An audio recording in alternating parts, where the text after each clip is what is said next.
Good Morning Business. Le débat. Avec cette mise en garde du gouverneur de la Banque de France hier, Nicolas Dose. Je vais vous le dire avec mes mots, en fait, de manière plus cash. Il dit c'est fini. On arrête de raser gratis, on arrête le Noël permanent.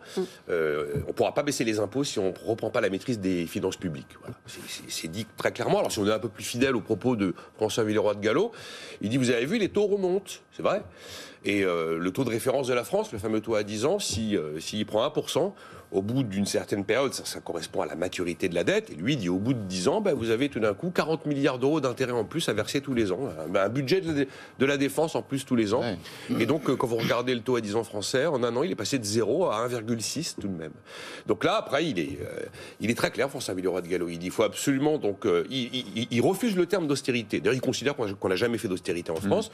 Il ne dit pas qu'il faut baisser la dépense publique, il dit qu'il faut freiner sa progression en volume, c'est-à-dire sa progression hors inflation, la freiner de moitié, être à plus 0,5%, avec deux outils, la réforme des retraites et les affaires économiques. Ce qu'on appelle les affaires économiques, c'est notamment l'ensemble des dépenses type crédit d'impôt, notamment ce qui a été le crédit d'impôt compétitivité emploi sous François Hollande, transformé en baisse de cotisation. Et puis après, au niveau européen, il considère qu'il faut sortir de la règle du déficit structurel, la fameuse règle du déficit structurel, et qu'il faut fixer un taux de croissance par pays pour les dépenses publiques.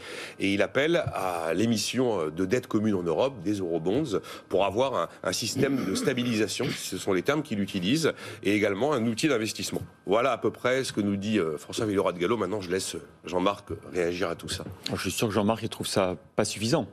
Oui, exactement. Je pense que, effectivement, quand il dit qu'il n'y a jamais eu d'austérité, effectivement, il n'y a jamais eu d'austérité. C'est vrai. C'est le moins qu'on puisse dire. C'est que ce débat, que des gens puissent parler de politique d'austérité, d'économie libérale, ultralibérale, néolibérale, est totalement absurde.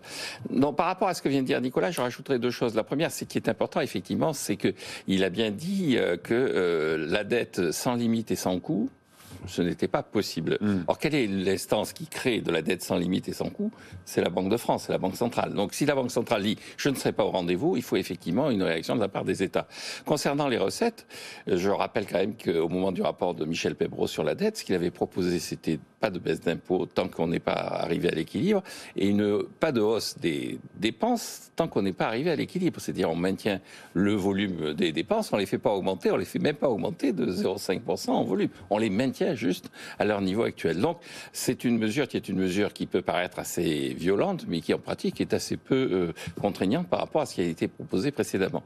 Et puis la dernière remarque que je ferai, c'est qu'il y a d'intéressant, c'est que ça fait quelque temps qu'il s'est positionné plutôt dans les réunions de la BCE du côté des faucons. C'est-à-dire qu'il y avait une tradition qui voulait un peu que les leaders des faucons, c'était la Bundesbank, et les leaders des colombes, c'était un peu la Banque de France. Là, il y a une redistribution des cartes. Il a soutenu à la dernière réunion les positions du banquier central finlandais, alors que celui-ci est l'archétype, le porte-parole plus ou moins reconnu du camp des faucons. Et donc, il y a une position de la Banque de France qui consiste à se rapprocher de la Bundesbank. Il y a une sorte de directoire qui est en train de se créer au sein de la Banque centrale européenne, où je trouve qu'une forme de bon sens est en train de prendre le relais des affrontements précédents. Bon, il reconnaît politiquement que ça va être très dur d'expliquer à la population que les milliards gratuits, c'est fini. On a tellement été habitué à ça pendant 2 ans.